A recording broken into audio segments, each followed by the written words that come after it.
Hello everyone, this is Chris with StickerFab, and this is our 2026 INEOS Grenadier. Technically, my first mod on this is our emergency red reflective lambda, and at night looks really cool, lights up just like a normal emergency vehicle reflective decal will. But the second modification is this seat light bracket that goes right down there.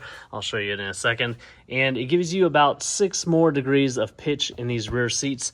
I have a young child in a rear-facing car seat, and compared to the Land Cruiser, her feet really touch that seat back there really easily. It makes it a little bit cramped for her. So gonna get this bracket installed on both sides, and you can see right there, that is the difference in pitch. All right, it totally said seat light bracket. Of course, this is a seat back bracket. We're gonna move this seat forward.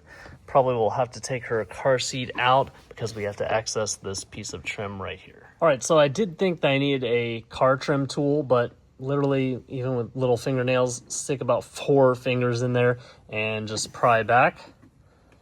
And this panel pops off really easily. Just like that. And it exposes that bracket, and there's just 2 Torx bolts right there. This will come with a wrench, so just start cranking away at those bolts. It will be hard to start them, just by the way.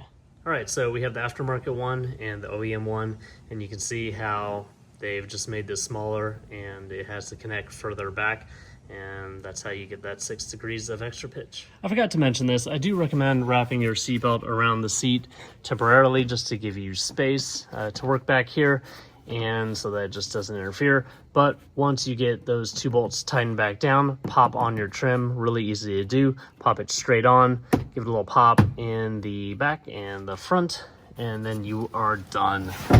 And you'll have 6 degrees more pitch in the back seats so that your rear seat occupants aren't straight up and vertical. For more items like this, more decals that we're going to be coming out with, please like this video, subscribe to my YouTube channel if you have not already, and hit the bell notification icon.